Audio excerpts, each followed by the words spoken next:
right, adults, you guys can have a seat, and kids, you can head back to the kid zone. Did you say ribbit? That's interesting. That's my kid. Cool. Welcome, everyone, again to Living Faith. It's good to have everyone here with us today. So today we are going through week 3 of our series going through Nehemiah. And I just want to remind you or tell you if you don't know that we have a Living Faith Church app. So you can search Living Faith Indy in the App Store. You can download that and follow along with us. We'll also have notes and things up on the screens up here. But we've been going through this story of Nehemiah. Before we jump into the story today, talking about handling opposition and handling the hardship coming at us, I want to just kind of recap the story. Because if you didn't grow up in the church and you haven't heard this story, or if you're anything like me and you just cannot figure out which Old Testament character is which and you can't remember how the stories go, to be very honest, that's just me. Like all the time, like I'll read a story and then a week later be like, who was that one again? I can't remember. It started with a Z or whatever, you know.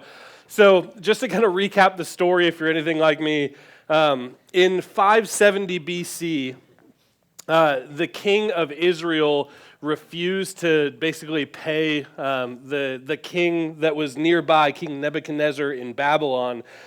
So Babylon came in and absolutely decimated Israel, like just destroyed most of Israel, like really just hit them pretty hard. And a lot of the Jewish people, or most of the Jewish people, ended up in exile. Some of them left and came back to Jerusalem pretty quickly, but a lot of them left and ended up in other places. And a lot of them ended up in Persia, which is modern-day Iran. So they go out and they're dealing with all this stuff, and that all happens in 2 Kings. So a bunch of them are in the Persian Empire now.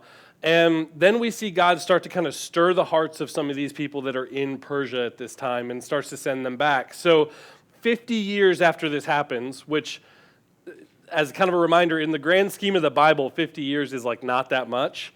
But think about living 50 years being completely disconnected from the place that your people are from. Like you'd start to forget where it was. You'd start to forget what it was like. So God is drawing out these people's hearts. And about 50 years later, in the book of Ezra, we see a guy named Zerubbabel who gets a group together, and they go back to the city. And I'm sure I butchered that. It just is what it is. The Z guy. Yeah, you're right. So in Ezra 1 through 6, we see Zerubbabel go back, and he starts to kind of rebuild the temple in Jerusalem, in this area. And then about 60 years after that, Ezra picks it up, and he goes in and starts to rebuild the community. And he brings in the Torah, and he starts to teach who God is and remind the people where they came from and who they are.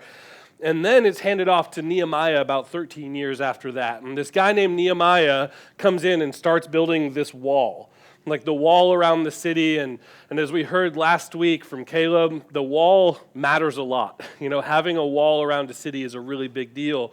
So he steps in and he starts trying to fill in all these holes and put this thing back together.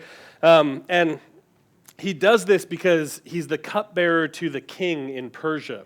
And again, I want to just kind of differentiate this. I know Persia and Babylon, we're throwing out all these names that don't make a whole lot of sense to us today.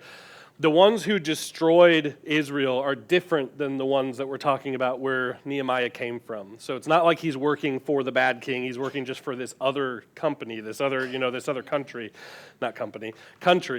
And Nehemiah hears that things are just bad in Jerusalem. And in Nehemiah 1:3, it says he hears that those who survive the exile and are back in the province are in great trouble and disgrace. The wall of Jerusalem is broken down, and its gates have been burned with fire. And as a result, Nehemiah, it says, when he heard these things, he sat down and wept. For some days he mourned and fasted and prayed before the God of heaven. So Nehemiah is just having his heart broken for this. And he's looking at his home country. He's looking at this place that he's from. More than that, he's looking at the place that was set aside to worship his God, and he realized that it's gone. That there's brokenness there, that even though things are starting to be rebuilt, there's no defenses, like there's nothing to protect these people. And it's really kind of a beautiful sight seeing this whole thing happen, because he goes back and he actually gets his okay from his new boss. You know, he's the cupbearer to the king, and he's in Persia, and the king of Persia is like, not only will I let you go back, I'm going to pay for it.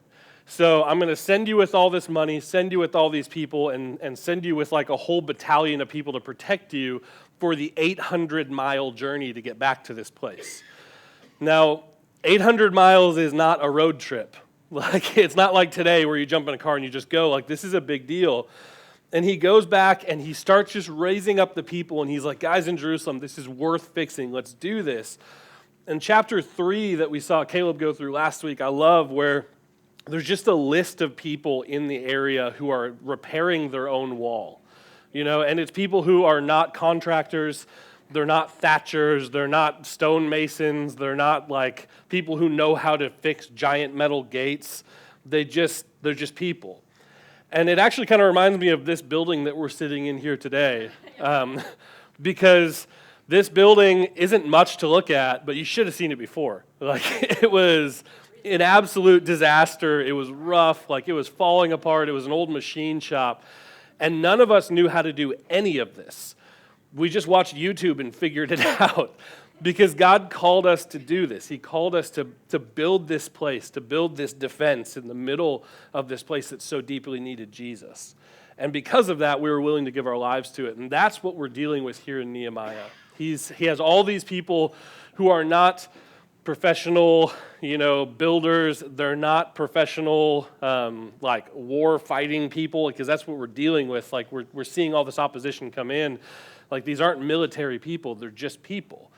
But they're willing to invest their lives in this thing because it's honoring God in the midst of it. And it's a really beautiful thing seeing all this happen. But what happens basically every single time you start to work on something huge for God, when you start to really invest your life in something massive to see something big change, opposition comes. I don't think there's any big thing in my life that God's called me to that has just been like smooth sailing. Like, it just doesn't happen. Like, when God calls you to something big, you mess up a lot yourself also, but there's always people that come in from the outside that just don't understand it, that attack it, that whatever. Like, that's just been my experience. This is what we see with Nehemiah, is we've got, first, people threaten Nehemiah and the Jewish people, and they come in to try and hurt them. And then second, they're hit with this massive injustice. And then third, people try to distract them from the goal. And fourth, they just straight out attack his character. And we see this whole process. So join me in Nehemiah chapter 4. We're going to start kind of walking through some of this stuff. But the first big opposition that happens is these guys threaten violence. So right off the bat, Nehemiah 4, verse 7, we see basically the entire region come against Nehemiah. It says, "But when Sanballat, Tobiah, the Arabs, the Ammonites, and the people of Ashdod heard that the repairs of Jerusalem's walls had gone ahead and that the gaps were being closed, they were very angry. They all plotted together to come and fight against Jerusalem and stir up trouble against it." Now, I know obviously you've heard all these names before. Sanballat is like the most normal name in the world. I'm kidding, it's not. It's a really weird name. But all of these are people from different areas around Jerusalem, okay? So Sanballat is a Horonite from Samaria, which is modern-day kind of North Israel near the West Bank. Okay, so if you guys have been watching the news recently, you've heard some of these places come up. This is in northern Israel, where there's a lot of stuff going down right now. So they're just north of Jerusalem, pretty close, like they could get there quickly, and they're saying, "We want to come hurt you." That's pretty scary. And then Tobiah is an Ammonite, which is modern-day central Jordan, which is straight east of Jerusalem. So right above them, right to their east, they've got people that want to kill them. And then the Arabs are from Moab and Edom, which is modern-day southern Jordan and Israel. It's kind of split right on the line between Israel and Jordan today, directly south of Jerusalem. And then there's another group, the people of Ashdod, and Ashdod is modern-day Ashdod. It's still called that. It's about 20 miles north of the Gaza Strip. So if you guys have heard all the fighting going on today, it's there. Like, this is literally just north of the Gaza Strip. So you've got Jerusalem, and they've got enemies north, enemies east, enemies south, and enemies west, who all together are like, "We're going to attack you." Fun, right? Like, I don't know that I've ever actually been in that place, but I've felt like it, Like, I've felt like there's just people on every side. So these guys openly are like, "We're coming after you, we're going to hurt you."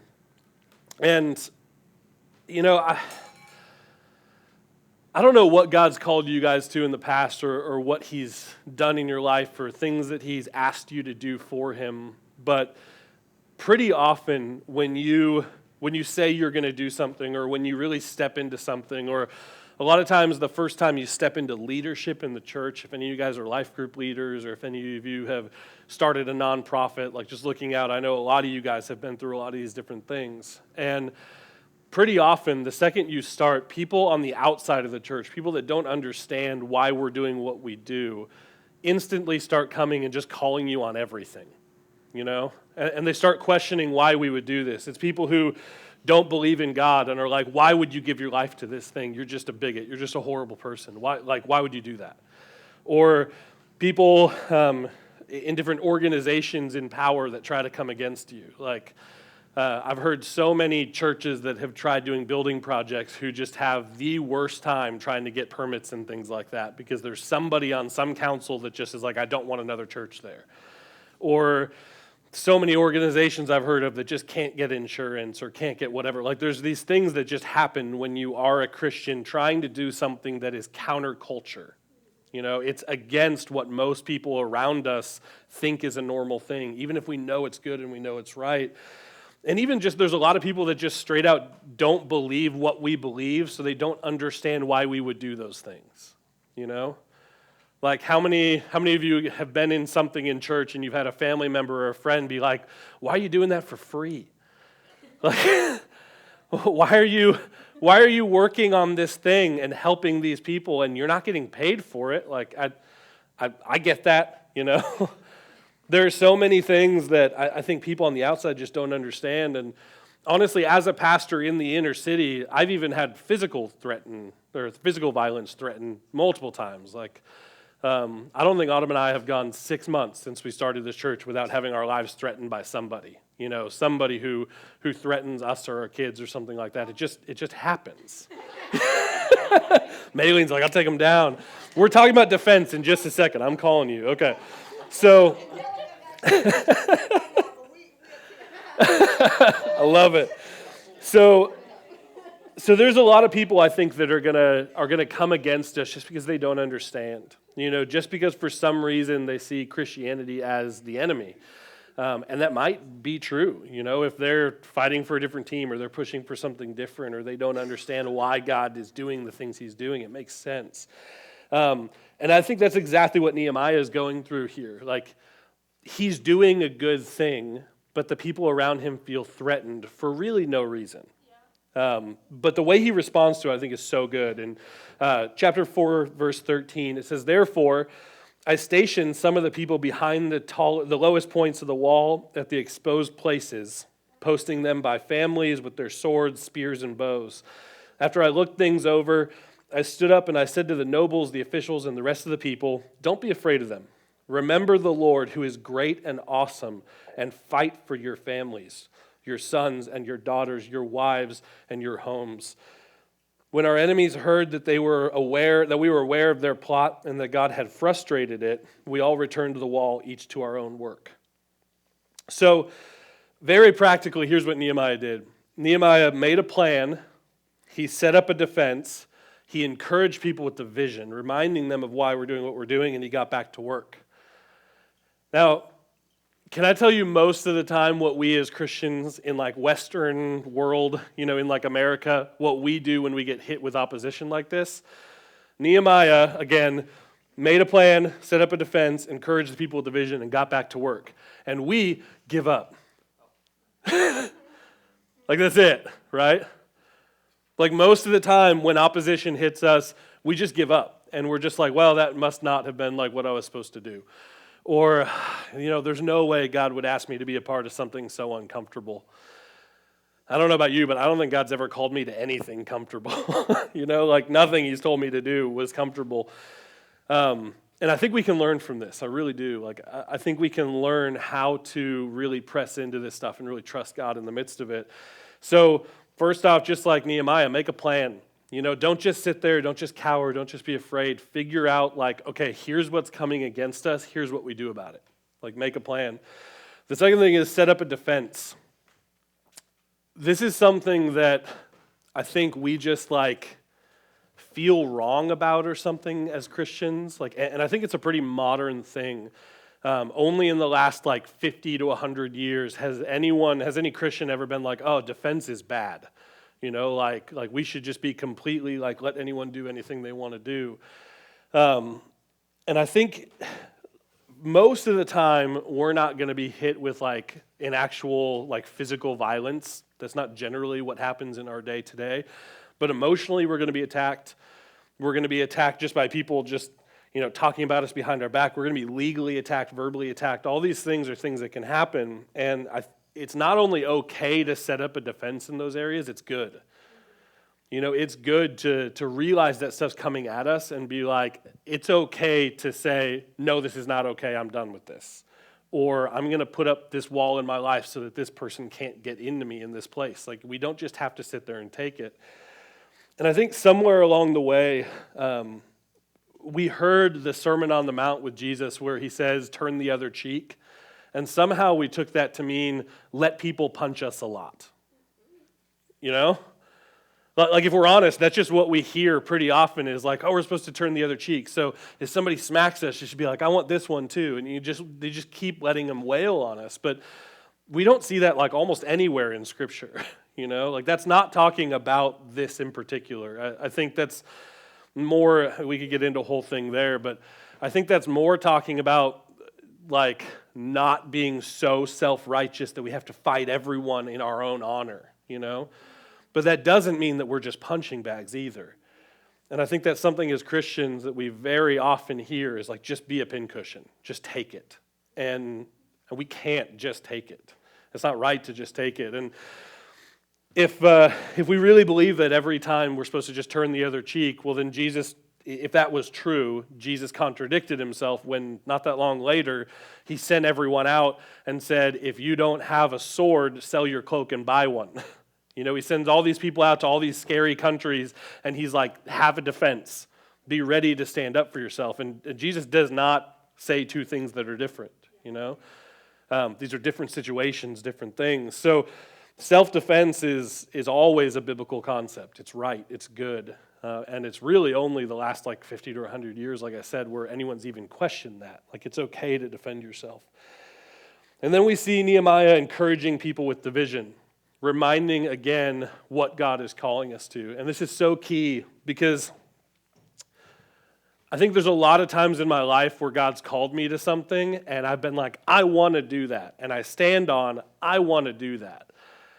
And when things start to get hard, standing on, I want to do that dies really quick. Very quickly, that's just not enough for us. But when we really stand on, God called me to this was the word of the Lord for me, that's when all of the hard stuff starts to really click in. And you're able to go back to the vision and be like, no, I know God spoke this. I can weather the storm because storms are going to come. And then lastly, he gets back to work. I love that this doesn't take long. It's not like he's like, hey guys, let's take a month off of building the wall because that was scary and all these people were wanting to hurt us. He's like, no, half of you guys grab a sword, half of you grab a rock and start building. And they just get back to work. And it actually says from that point on, he just has half the people on guard and half the people working on the wall. And I think it's okay to do that, especially as we're starting things that God's called us to, and as we're really walking forward in what he has for us, it's okay to do that, to kind of change the plan and be able to defend. So then we see the second opposition come, and it's injustice. He notices injustice in this group that he's working with here, with people messing with them. Nehemiah 5, verse 1 through 4, it says, now the men and their wives raised a great outcry against their fellow Jews. Some were saying, we and our sons and daughters are numerous. In order for us to eat and stay alive, we must get grain. Others were saying, we're mortgaging our fields, our vineyards, and our homes to get grain during the famine. Still others are saying, we've had to borrow money to pay the king's tax on our fields and vineyards. So essentially what's happening here is all of these people are in exile, right? And a lot of them end up leaving Jerusalem and coming back. And a lot of them actually got sold into slavery when that happened. So these people run away, they've got nowhere to go, and they go up to people and say, hey, I'll work for you if you just keep me alive, which makes sense. And at the time, that's mostly how slavery worked. So they would go into slavery and try and work off their own loan to basically be free again. And actually at this time, a lot of the Jews were seeing this happen to their own people, and they would start paying for people to get out of slavery. So they would pay the people money and be like, hey, we're trying to bring our people back.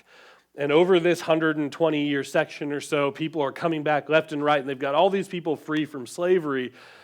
But then what was happening was all the Jews that were paying for them to get out of slavery, they were like, hey, you owe me that money back with interest. So they're getting out of slavery, but then they're going right back into essentially slavery, you know? And Nehemiah sees this, and he's like, guys, what are you doing? Like, we've got all these people who can't help on this wall, who can't be a part of this because they're working so hard to pay off the debt that you just like made up out of thin air. How about you take care of each other instead of like trying to charge people even more? And he sees this injustice, and I love the way he handles this. He just goes to the people in charge and is like, you screwed up. And they're like, yep, we screwed up. And then they take care of it, you know, and that's kind of what happens here. He doesn't just let it go on. I love that. You know, and I also love that he doesn't like burst through the doors and go, what is wrong with you people? And starts like throwing chairs and like firing people. You know, it's not like he's like takes control and starts just beating everyone down. Like he very lovingly goes in and is like, guys, this is injustice. This is wrong. And he starts standing for something. Now, the way that this is laid out back then is a little bit different than now, because when he goes to the Jewish leaders, he's talking to the religious leaders and he's talking to the government leaders at the same time, you know, because that's the way that their world kind of worked. If you go to, you know, the governor of the state, or if you go to one of our represented officials or our elected officials, and you go talk to them and say, this thing needs to change, that doesn't necessarily change the church. And if you come here and talk to me, then great, we can change stuff in the church, but I have zero pull when it comes to anything out there. So what Nehemiah is doing is actually handling both issues in one. And I think we can learn from both of those things that as Christians, we need to be people who try to affect the justice around us in both those areas. And anytime we see things in the church that are unjust or that are wrong, or we see people who are just completely off, like we need to fix that stuff, right? Like we need to work through those issues.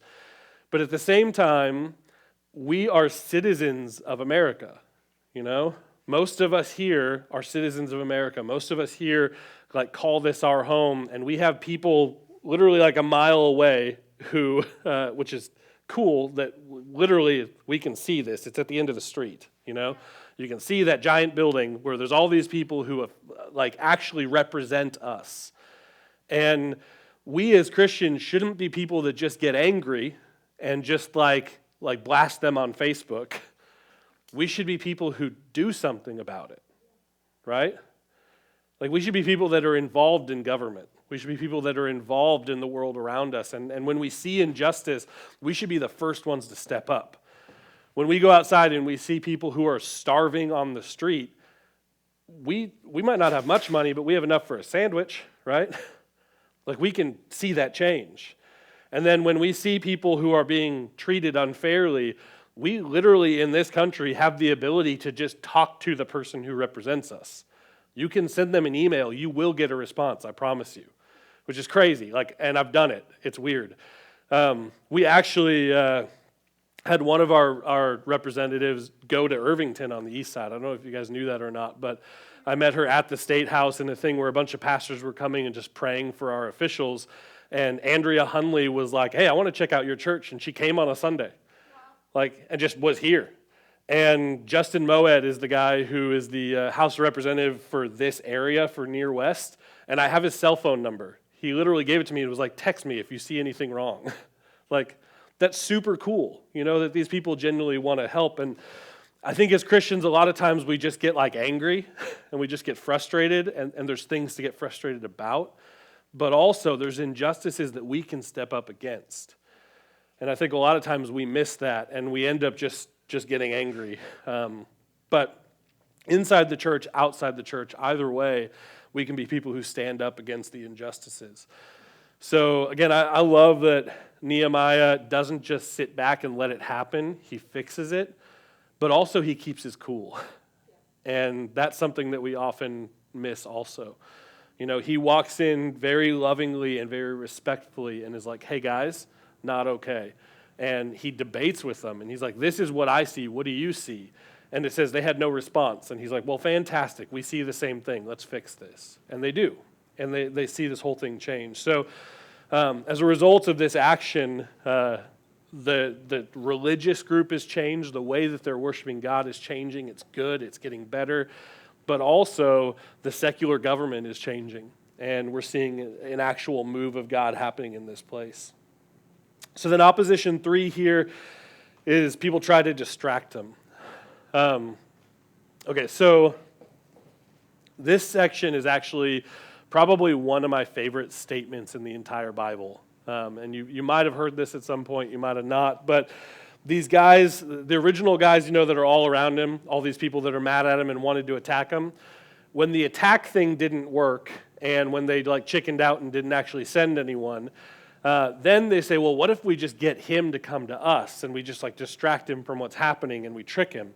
So in Nehemiah 6, verse 1, it says this: when word came to Sanballat, Tobiah, Geshem, and the Arab and the rest of our enemies that I had rebuilt the wall, and not a gap was left in it, though up to that time I had not set the doors and the gates. He's like, I'm almost done, but not quite. Sanballat and Geshem sent me this message: come, let us meet together in one of the villages in the plain of Ono. So they send him this message, and they didn't speak English, but never go to a place called Ono. That sounds like a really bad idea. But it's in the middle of nowhere, and they're like, hey, why don't you come into our territory, come into this land and meet with us? And his response is baller. It is literally one of my favorite responses in the Bible.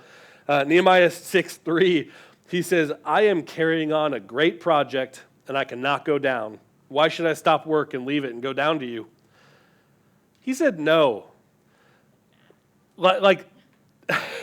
That shouldn't be so weird to us, but it's so weird to us.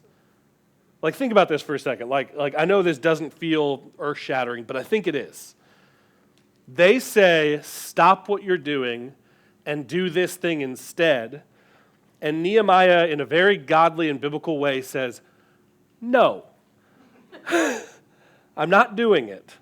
And they ask him 4 times, and he says, no, come down, no, come down, nope, doing a good thing, not happening. But hey, if you came down, it'd be great. Nope. That's so key for us, it really is, okay? How often do you feel like an absolute jerk for saying no? Right? All right, don't ask Brad. So maybe I lived in England for too long, but saying no just makes me feel like a complete jerk. I feel like no is just off the table. I know Maylene's fine with it too, but yeah. So maybe you're like them and this is not a problem, and I'll click you back in when you can listen again. But for me, saying no just feels so wrong. If somebody needs me, if somebody wants me, even if I know I'm being tricked, I'm usually going to say yes to it. But I love that Nehemiah is just no, I'm doing a good thing. And he stands on the truth of this project is right. This project is good. I know what God's called me to. I answer to him, not you. No. And this isn't a license to be a self-righteous, arrogant jerk. It's not everything I'm doing is better than everything you're doing and you can shove it. That's not Nehemiah. What Nehemiah is doing is looking at what they're offering, looking at what they're saying, realizing where they're coming from. They don't even believe in his God. And he's doing something that God called him to, and he knows it. He's standing on the vision. So when they say come, he says no. It's just not worth my time. And again, I think that's key. As you guys are doing things that God's called you to, get wise counsel. Have other people that believe the same things as you speak into it. Ask people, hey, is this really what God's calling me to? Am I right? Like, is this the right move? Like, if you get a letter saying come to Oh No, then pray about it. But if you know that, maybe not Oh No, but, anywhere else. It's worth going through all those steps. But once you know that the thing that you're being called to is not worth your time and the thing that God's called you to is, it's okay to say no. And it's okay as a Christian to be like, no, this is what I'm doing. It's worth it. It's worth my time. And like we said earlier, like how many of you have been criticized for doing something that's, not paying you, or investing in somebody that is just going to, keep going back to the drugs, or you help pay somebody's rent and they're like, oh, that's really not wise. Like, if you know that God's called you to it, say, okay, I'm going to do it. Stand on the truth of what God's called you to. Know what he's called you to. And the plan and the preparation and the vision, that's all part of that. You can't just skip that stuff and do whatever you want to do, but it's okay to say no and to step into what God said.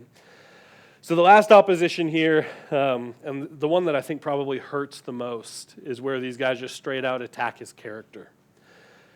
Nehemiah 6:5, it says, then the fifth time that all these people are sending him a message, Sanballat sent his aide to me with the same message, and in his hand was an unsealed letter in which was written, it is reported among the nations, and Geshem says it's true that you and the Jews are plotting to revolt, and therefore you're building the wall.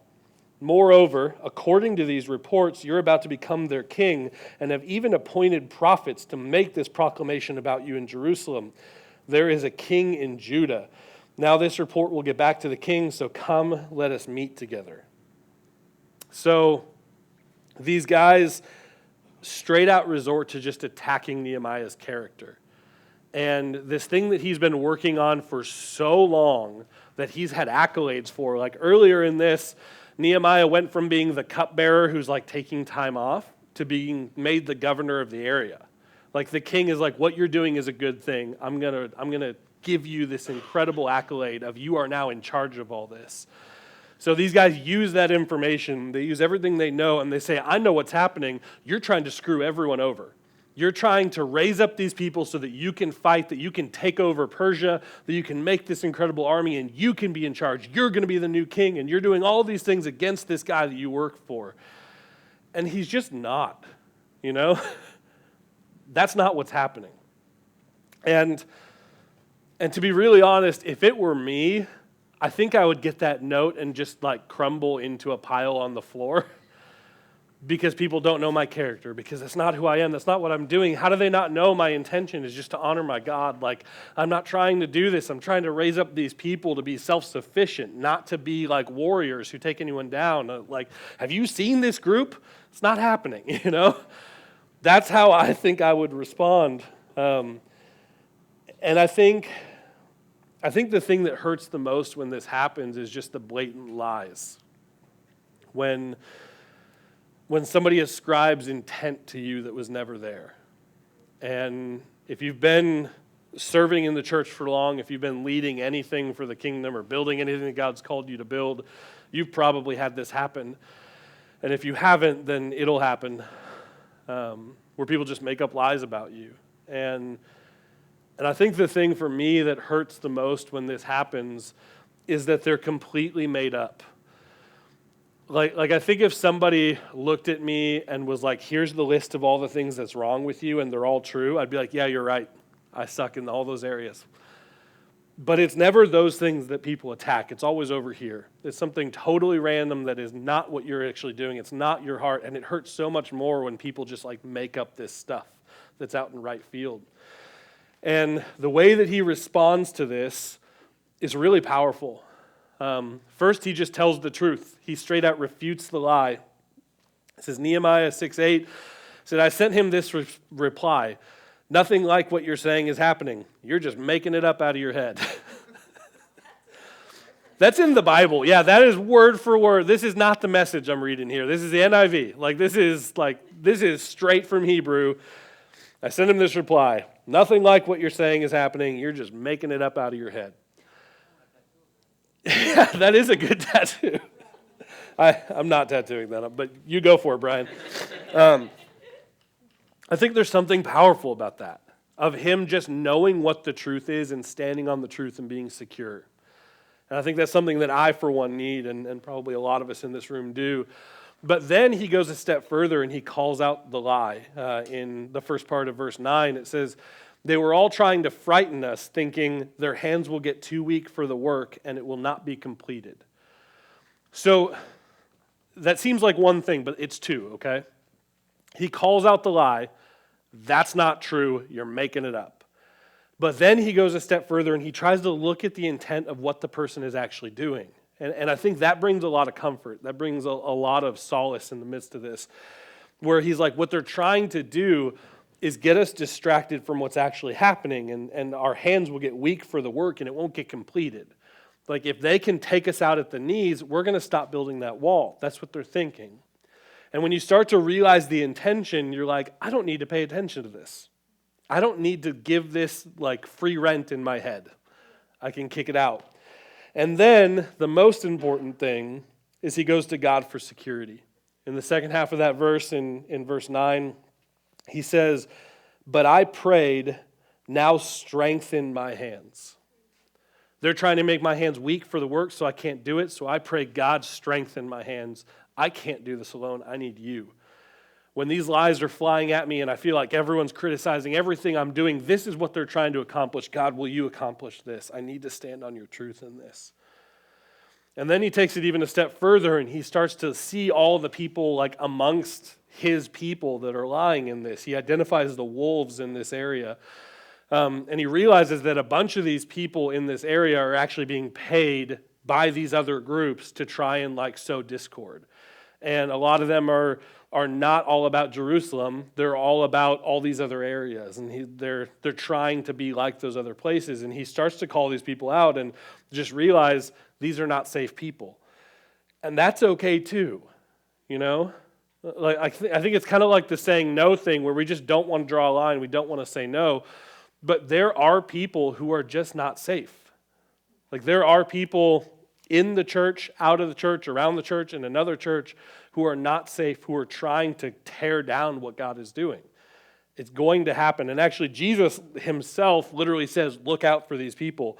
In Matthew 7:15, he says, watch out for false prophets. They'll come to you in sheep's clothing, but inwardly they're ferocious wolves. You know, people who say they're doing something for God, but they're just not. You know, people who are standing on the same truth that you are, but you realize like it falls apart. They're not actually doing that. And it's okay to do that. It's okay to realize that somebody's not a safe person. Now, that doesn't mean that we ignore them and we're like, shun, leave, get out of the church. Like we love them through it. And Nehemiah continues to lead those people. But he does it a little differently. You know, they're not in his inner circle. He's walking with them at a little bit of a, you know, I think kind of a longer reach. So when somebody attacks your character, tell the truth, call out the lies, go to God for security, and identify the wolves. So here's the big takeaway, I think, from all of this. I know there's a lot of practicals, there's a lot of little pieces there, there's a lot of things that hopefully will never happen to us. But I can tell you, if you are doing what God has called you to do in your life, you will have opposition. And that doesn't mean that what you're doing is wrong. That also doesn't mean that what you're doing is right. At the end of the day, we are not representing ourselves, we're trying to represent Jesus, right? And every single one of us has a different thing that he's called us to. And I guarantee you, if you keep pressing into Jesus, especially if you're a new believer and you're like, I'm just trying to like make it to tomorrow, eventually, when you follow God, he will have you do something that is so different than anything you ever expected that he would have you do. And if you keep following him, you will end up leading.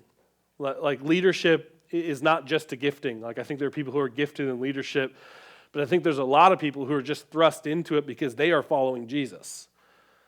And if that's you and you start leading, or you start, you know, running a team in the church, or you start a nonprofit, like we've had, I think, 2 or 3 nonprofits in the last year in our church started that God's doing. It's incredible. Like God's doing incredible things.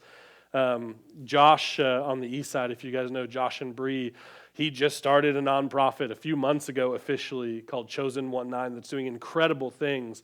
He will hit opposition.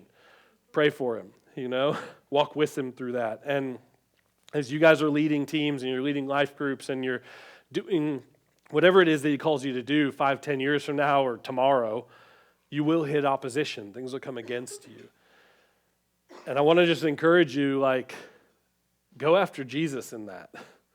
Stick to what he calls you to. Handle this appropriately. And maybe when things start to come at you, you just need to read Nehemiah again, or you need to look at Job again. You just need to look at when everything falls apart, how you respond. But just because things fall apart does not mean give up. And we so often just give up. Guys, please don't give up. I'm begging you, live for something greater. Because I guarantee you, when Nehemiah was building this wall, that was probably bigger and better than this, but I don't know, it was similar. Our team is awesome. When he was building the wall, I think there were times where he's like, why am I just stacking stones? This is a waste of my life. And I think there were times that he was having people build the wall right in front of their house and they got frustrated and they just stopped. And I think there were times that he was questioning everything and people were off and people were just messing around and not working. And there was a lot of just managerial stuff that had to happen. And he probably thought about giving up a lot, but he didn't. Because he was doing something that God called him to do. And guys, when you are doing something that God has called you to do, we don't give up, we press in. And when people threaten violence and they come at us, we call that out. We set up defenses. We take care of it. And when people are trying to hurt us and trying to distract us from what we're doing, we say, no, I'm not being distracted by this. God called me to this. And when people start trying to trick us into going other places and doing all this stuff, and people start coming at us from within, and we start seeing injustice happen, there's all these things that are going to come against us. But who called us to do this? It was God. We can stand on the vision of what he's called us to do. So we have tools to fight back. Remember that we have these tools. So when you guys came in, you should have gotten one of those cards. Do me a favor, pull it out. Did everyone get one? Does anyone need one? We need one up here. Cool. All right, Callie's got it. Thank you. Or everyone does. I don't know. Everyone just run. Let's take care of it. We got this. So pull out that card. Do me a favor, fold and tear the bottom section here. This is the longest connection card we've ever had because it's just the whole sermon. Here's the things I want to encourage you guys to do, okay? The first thing is, when I'm attacked in my calling, I'll make a plan, set up a defense, focus on the vision, and get back to work. I think those are very clear, very good steps for us. The second thing here is when I see injustice, I'll stand for the hurting and work to make a difference inside the church and outside the church. Number 3 is when I'm distracted from my calling, I'll ignore the distractions and keep going after God. And number 4 is when my character is attacked, I'll tell the truth, call out the lies, go to God for security, and identify the unsafe people around me. So I know this is a story that if you're in the midst of being attacked right now, it probably connects deep. And if you're not, you're like, man, I hope that doesn't happen. But be ready, because when we follow God, this stuff happens and people come against us. So do me a favor, let's stand up, let's go into worship. I just want to take a minute and just kind of pray over us as a church that God would protect us from some of these things. So, God, that's my prayer for today. Lord, I thank you that you call us to big things. I thank you that you call us to rebuild walls even when we don't understand why. And you let us be a part of bigger stories than ourselves. You know, Zerubbabel and Ezra didn't know that Nehemiah was coming later to do this. And Nehemiah might not have even known everything that happened 100 years before him. And they didn't even see everything that was coming and everything that you were going to do through this change here. But they were faithful and they were willing to step in. Lord, I thank you that Nehemiah was willing to hold on to the vision you'd called him to. He was willing to hold on to the move of God that you were doing, that you were making, that you were forming here through him. Lord, I pray that we do the same. I pray that as we're leading teams, as we're discipling people, as we're just encouraging people, as we're pressing into our local government, as we're taking care of injustice we see on the streets, as we're just doing the things that you called us to on a day-to-day, that as people come from the outside, as opposition comes and people try to take us down, Lord, I pray that we would be faithful to press in, that we would be faithful to remember that you are good and that you are God and that you are in control, and that we wouldn't let our emotions control us, but we would let your security and your vision be the thing that guides us through that. So Lord, I just pray over our whole church today that as opposition comes, that we'd still be faithful, that as the enemy wants to take us down, that we would press into you, and that we wouldn't take it personally, because at the end of the day, they're attacking you, not us. At the same time, Lord, I pray that we would be humble, that we wouldn't just think that everything we're doing is the right thing all the time. We listen to people around us, and we would get wise counsel to do what you called us to do. That we'd work together as teams, that we'd work together as people in the church to see your kingdom come on earth as it is in heaven. So God, do what only you can do here in our midst. And Lord, I pray that you would build the wall around our city, that you would build the kingdom here in Indianapolis, that you would help us as we go to Mexico and New York and Peru and all the other places you call us to missionally. God, I just pray that more than anything, that we wouldn't waste our lives, but we'd be a part of something bigger. Thank you for using us and believing in us and walking with us through this stuff. We love you. We're so thankful for you, Lord. Amen.